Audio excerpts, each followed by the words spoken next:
Well, you guys ready to dive in? So we are in our Purposeful Parenting series. We have one more week after this in the month of June.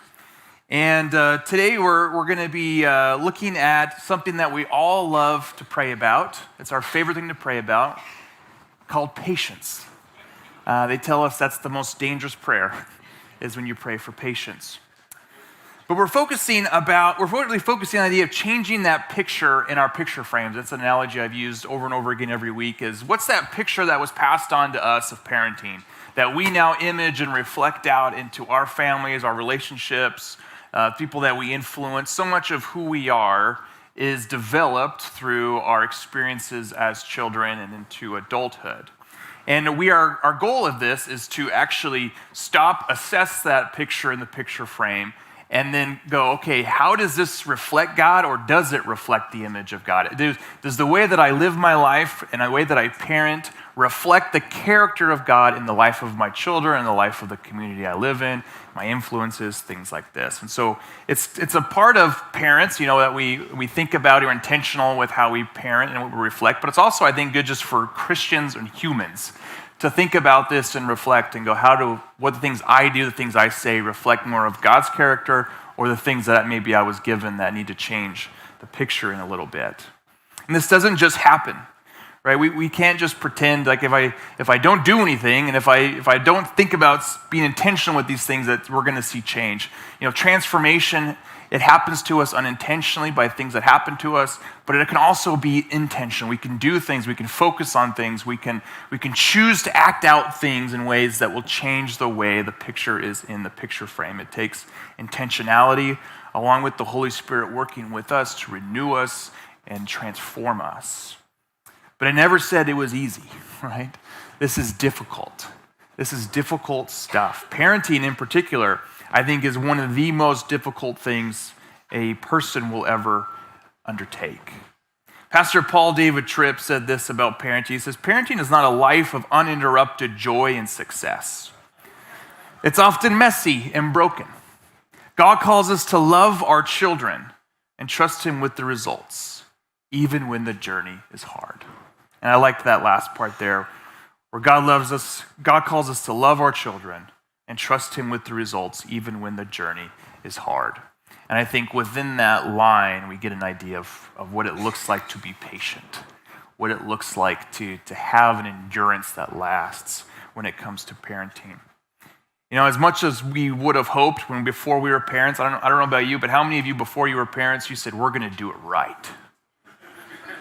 We're going to be the first ones to do this right? I think we all had dreams of being perfect in our parenting.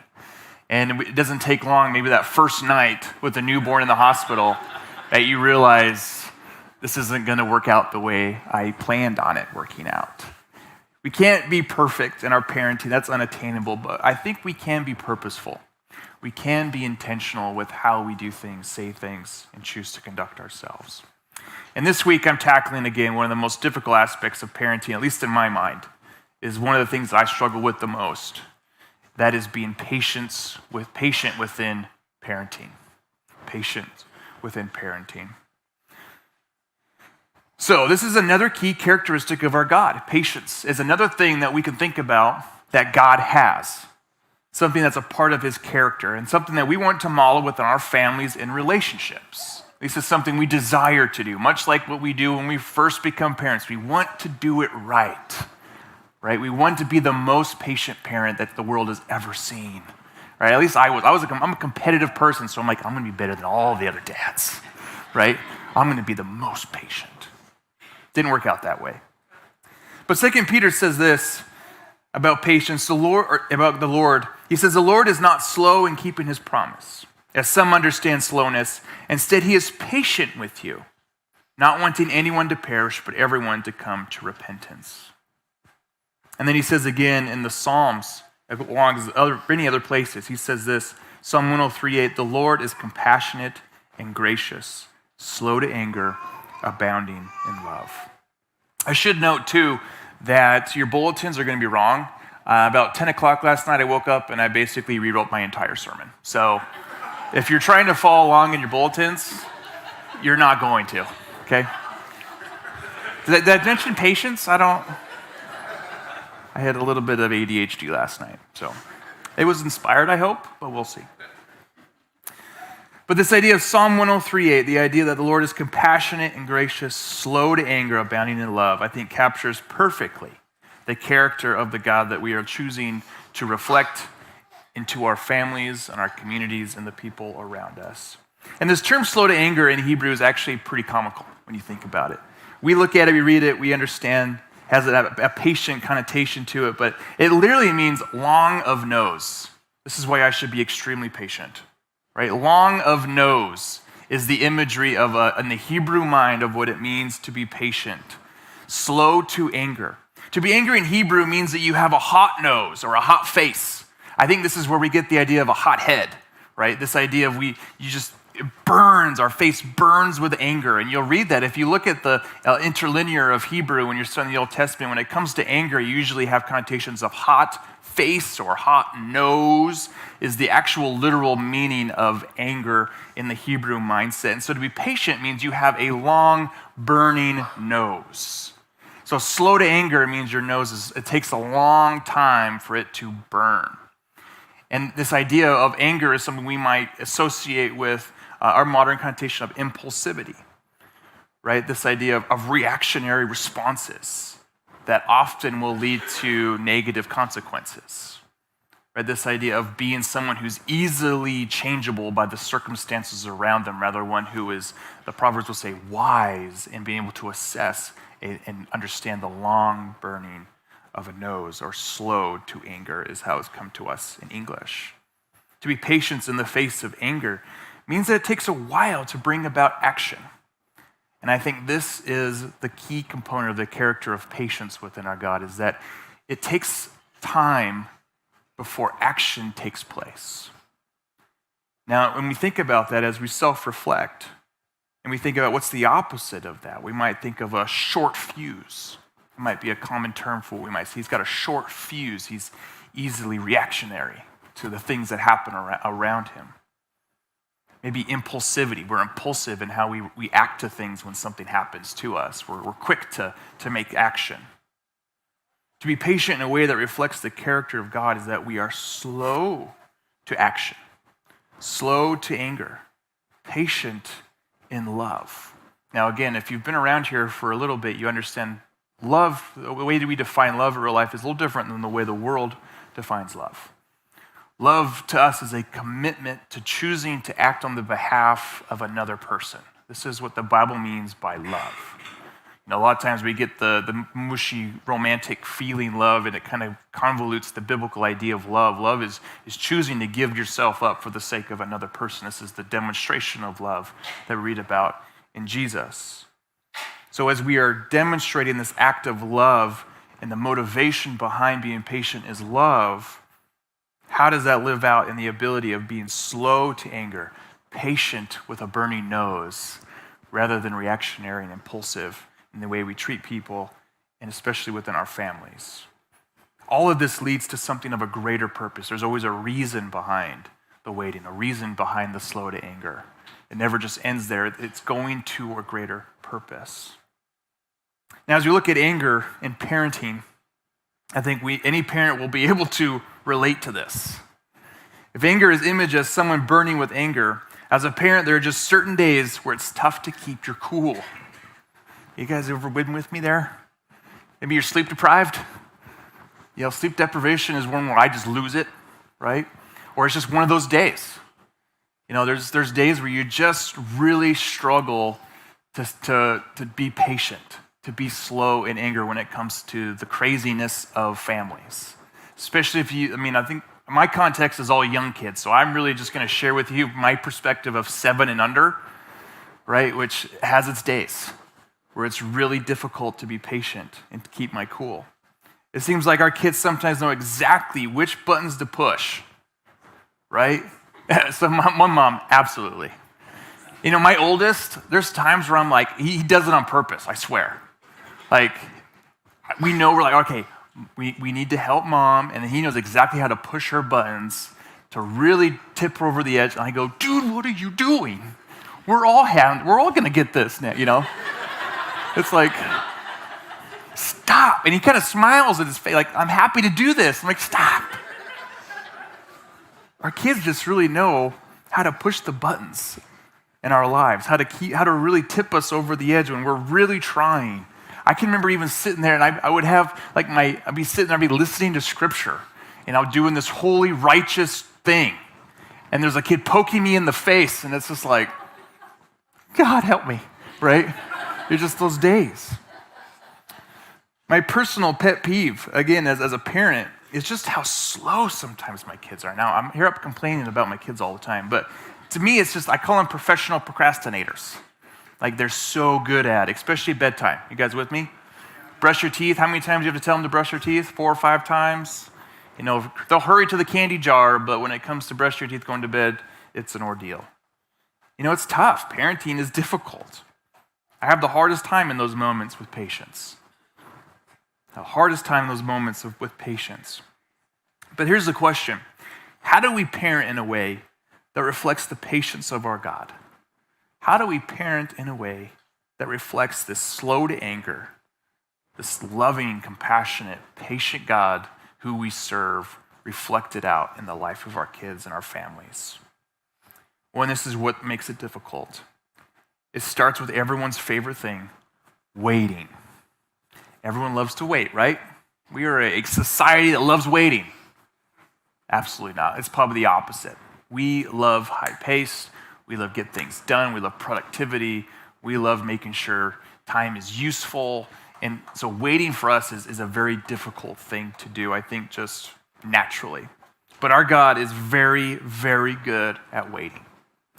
Our God reflects a patient character, slow to anger, and how he waits for us. And I think we need to demonstrate that.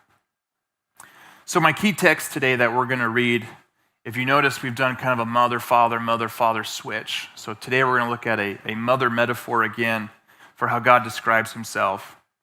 We're going to be in Isaiah again. Isaiah 42:14 is the passage I want to look at. And he says this, "For a long time I have kept silent. I have been quiet and held myself back. But now, like a woman in childbirth, I cry out, I gasp and pant." And in the Hebrew it says all at once. NAV takes that portion out. But I cry and gasp and pant all at once. And this captures, I think, well, the idea of what God's patience looks like. So the context of Isaiah 42, and the context of really all of Isaiah, this is kind of the hinge piece within this chapter. So for hundreds of years, God was in a relationship, or his relationship with Israel, much like a father and a child. They had their good days. David, Solomon were decent days. And they had their bad days together. In the context of Isaiah, God's anger was currently burning against Israel. His long nose was being tested.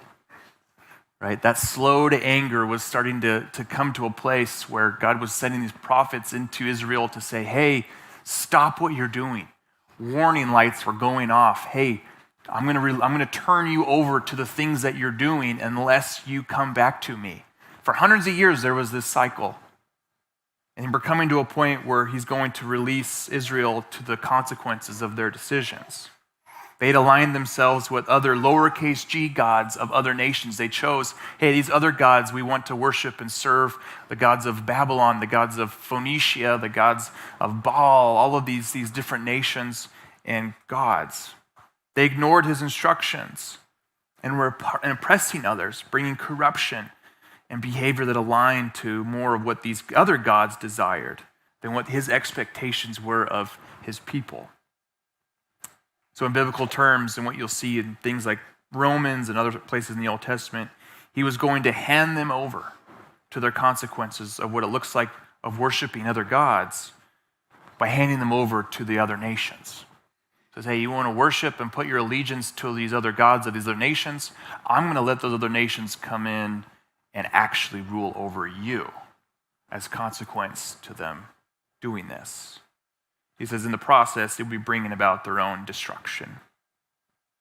Yet in Isaiah 42, if you're familiar with this chapter, is probably one of the most powerful chapters in the book of Isaiah, talking about the chosen servant, This is a very messianic chapter within the book of Isaiah.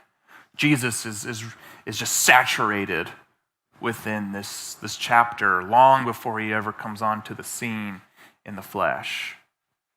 Isaiah 42:14 is really that hinge piece between the reality of their situation and what is going to happen, and the reality of the promise and the hope that comes to us in times of hardship.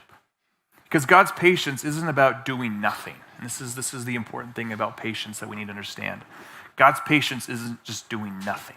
I think sometimes we think about patience or waiting as in we're just doing nothing. That's not what God is doing here. There's a purpose behind this patience, this slow to anger. Patience doesn't mean you do nothing. It just means you wait for the right time to act. Okay, so patience doesn't mean you do nothing. It means you wait for the right time to act. And this is where God is with Israel. He is waiting for the right time to act. In fact, he's given them in Isaiah 42 this idea of there's going to be a moment where I'm going to act and act decisively for you. Remember, these are people who rejected him, forgot about him, didn't want anything to do with him, right? Ignored him. I think as parents, we can relate to some of this, right? And so there's this idea of God waiting, not doing nothing, but waiting with the production, with the hope of producing something abundant and fruitful and promising through this time. So if you leave with anything today, remember that patience doesn't mean you're doing nothing. It just means you wait for the right time to act. This is an important lesson that every believer, every follower of Jesus needs to keep rooted into their mind and heart, parent or non-parent. Because how we demonstrate our anger, our kids will reflect. I have seen this even in my children. The way that I handle anger, I've seen them do it that way, which scares you as a parent, right? Because you don't necessarily love the way that you can do your anger, right? So you're thinking, I've already messed them up, right? And so there's this idea of reflection back onto you even of how you handle anger. So how we demonstrate our anger, our kids will reflect. This surely shows the urgency of reflecting a God of slow anger who is patient with us. Okay, so the goal here is that we are slow to anger and patient in a way that reflects God like he does in Isaiah 42, this idea of being silent and quiet and self-restrained. If we aren't patient like this or slow to anger, we're likely going to demonstrate things like impulsiveness or lack of control. The Lord was neither impulsive or lacking in control. He stayed silent, quiet, restrained. He was intentional. Once Israel falls, both this northern and southern kingdom, it's called the exile. For 70 years, Israel feels like they are out of place, right? Like God has kind of left the building, and now they are there suffering the consequences. Now, we know that God didn't do that, right? There's a lot of great stories of how God interacts with his people during the exile. Esther, Daniel, others. And so we have examples of God not abandoning his people, but he definitely allowed them to fall to the consequences of their decisions, right? But in their mind, it's like this idea of he was silent, he was quiet, he was self-restrained for 70 years. God was big enough, he could have just been like the next day, totally restored, right? He could have immediately stepped into action and totally restored after the first day of exile and been like, that you guys learned your lesson? Okay, good, come on back. But no, for 70 years, he said, you're going to learn more about me. I mean, some of the most powerful imagery we have of Jesus, this idea of Son of Man in particular, Jesus' favorite title for himself, comes to us during the exile. Comes to us in the book of Daniel. The imagery of who God is. That even in the time of silence, in the time of self-restraint, in the time of quietness, where we're like, God, where are you? He can still reveal himself in really powerful ways. In the time of waiting with intentionality, a lot of times we get to see and experience God in a larger way. The hard part about silence, and I think it's for us, for many, at least for me, when I was thinking about this, it's too simple. The simplicity of silence. God, I have to be doing something. I have to be action. I have to be involved in every aspect of everything in order to feel like I'm doing something here. But the simplicity of God's silence. How do we take this into our parenthood? This is as simple as taking a breath before saying something to your kids. I think in Walmart Tantrum 101, where you're like, let's just leave the grocery cart and go home, right? Been there? Take the breath. What about that moment, that wait, that pause, that impulse, and that impulsivity hits you, and you start to kind of feel the sweat, right? What happens when we stop and we wait for a moment? We take a breath, a short pause before we take an action. What about letting them speak first? Sometimes kids, they just come in irrational screaming about something, right? What happens when we just sit down and let them process this emotional experience they're having rather than trying to be like, hey, wait, let me, just hold on. We try to kind of get them to settle down, to stop talking so that we can kind of speak into them, but rather than letting them just verbally, hey, this bee stung me, I need to tell you all about it, okay? Letting them speak first, listening to them. I think as our kids get into adolescence and teenagers, this probably becomes even more and more important as we teach them and reflect to them how we listen actively with empathy. What you're doing here is you're waiting for the right time to speak, the right time to bring about correction, the right time to bring about a time where you can actually speak into their lives. Waiting for the right time is not doing nothing. It's exercising patience. It's exercising a slow to anger personality, someone who's not quick and impulsive and reactionary, but waiting for the right time, just as God was waiting for the right time to intervene in the sake of Israel. Right? He knew they were going to have to go through this. He never left them, but he waited for the right time to intervene. We are focused on things like our own self-awareness, our own self-control in those moments where it's most difficult to do so. The only way you're going to grow in self-control is when you have interactions where you have to exercise self-control. And that's hard and difficult to do. Resisting the impulse of reactionary actions and consequences. And I think one writer that I read this week, John Tyson, he said this really well. He says, parenting comes down to moments. I liked that. Parenting comes down to moments. And as I thought about that, I thought about my own life, and I could give you examples of when my dad had poor moments. I give you examples of dad had great moments. And I'll give you one of his great moments to honor him, because he's probably watching this. But I remember I was a kid. I was probably not much older than Lucas, 6 or 7 years old, and I went to a friend's birthday party at a place called You Gotta Wanna, right? How cool is that? Go-karts, mini golf, all that fun stuff. And he came to pick me up because we had to go, and the party wasn't over yet. And so I lost it on him. I can remember this. I remember publicly just berating him about why I had to leave, just screaming. And some of you parents have probably been there, where your kid just goes off on you. And this, small town, 4,000 people. This was a Saturday night, a lot of people around. There was probably people there that he knew. There was probably church community there. And so there he is, just getting berated by his 7-year-old. Just getting completely dismantled. I'm just screaming at him because I don't want to go home.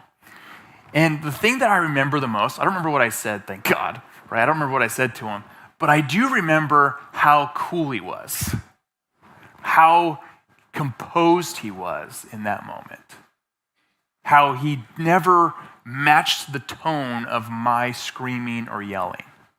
Here I am now at 35, reflecting on this thing almost 30 years ago. And that stuck with me. I remember this. I remember how patient he was getting me to the car.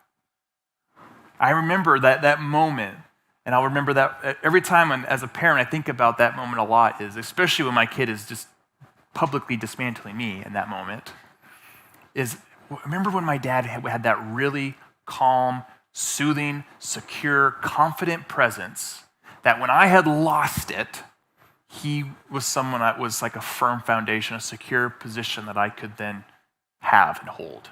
Because I was not secure. I was losing it.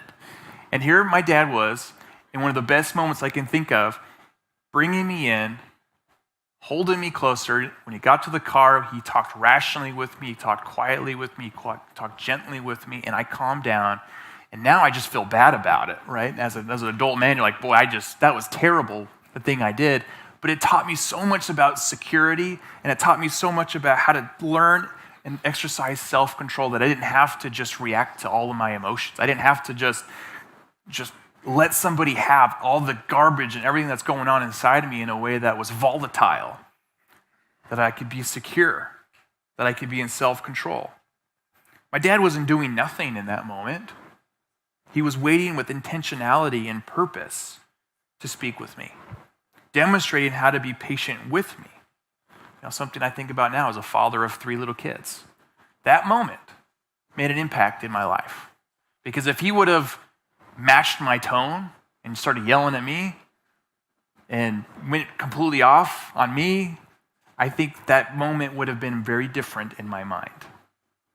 I think I would have had a different perspective. Parenting comes down to moments.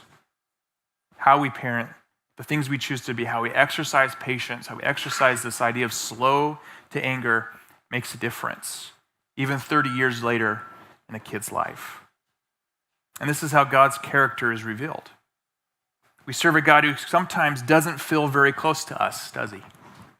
There's times where he feels silent, quiet, even held back. And I think those moments kind of freak us out a little bit. We start going into our head like, did I do something? Did I say something? Maybe that one mistake I made, maybe that one sin I just can't quite cut out of my life, and he's finally had it with me. Right? There's times where we kind of self-reflect this way. He feels silent, quiet, and held back. Again, this isn't a sign of him forsaking you, as we'll see later in this text. But think of it more as an opportunity that he's teaching you. What is he saying to you in the silence? What is he molding in you through the silence and the quietness and the self-restraint that he's showing you? The patience that he's showing you. Maybe you've never thought of it this way. Is maybe God is exercising patience with you in that moment. That he's held himself back for Israel for 70 years after the exile. He wasn't doing nothing. He was teaching them more about himself in the silence. Israel was being prepared and equipped for the next great movement of God, which in the story of the Bible is the coming of the Messiah. It's the coming of Jesus that Israel was being molded for in the silent, quiet, and self-restrained. And this is a huge aspect of who God is, because God is love, right? 1 John, God is love. And Paul's first line of what love is, if you've ever been to a wedding, 1 Corinthians 13 is what? Love is patient. The first thing that comes to Paul's mind when he thinks about God's love is the idea of patience. Out of all the things that he could have wrote about who God is, said patience was the first thing that came to his mind. The love is something that gives time. Now, love is something that gives time, that God isn't interested in you meeting his timeline, whatever that might be. I don't even know if God has timelines. How do you give someone who has infinite time timelines, right? But he is interested in meeting you, and he wants to give you time. The opposite of that is impatience, or the inability of people giving time or acting impulsively, and this is not who our God is. He gives time. He meets you in that time, the time that you are in, and he says, where do you need me to be? And sometimes he says, I'm just going to be silent, and I'm going to wait until you're ready to call out and come back to me, until you're ready to incorporate me. So often we're so quick to something happens and we take immediate action, and he says, no, when it happens, pause, take a breath, and then even in micro moments that we have, take it and think about me. Take them to the Lord. It's almost like a lament. When we lament, we grieve and we take it to God rather than going straight to the grief and to anger and to all the things that grief can lead. He says, no, it's almost like a lament where something happens to you, you take it to him first and you think about it. Okay, who are you, God? And how does your character reflect into this? Now, we may do this in just seconds. But it's so important that that's the direction that we go as we take it into the vertical space. Okay, God, I am losing it right now. I just need a moment to think about this. I need a moment to not speak. I don't want to say the things that I really want to say to this person right now. I need to think about what you're doing. How is love giving this person time that's patient and slow to anger? He meets us in our time. What is he doing in your life? Not in the hectic times, but in the silent times. The hard parenting days. The days where it seems your prayers are going unanswered. Have you ever thought of it from the perspective that God is just waiting to bring something new? To bring in something new. He might just be doing something unexpected. He might just be doing something unexpected. Now I'm going to share a story that I think is really one of my favorite stories from 2020. COVID hit, everything in life went upside down, right? We lost friends, we lost family.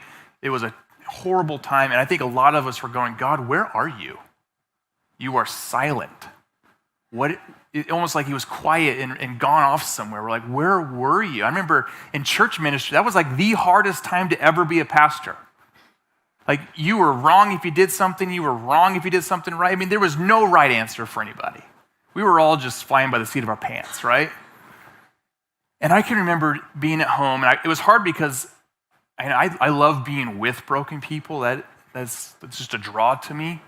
And so to be stuck at home where people were suffering, it was like crippling, right? Not to be able to be in hospitals and things like that. I remember I got a call one day of a woman whose teenage son was in a coma.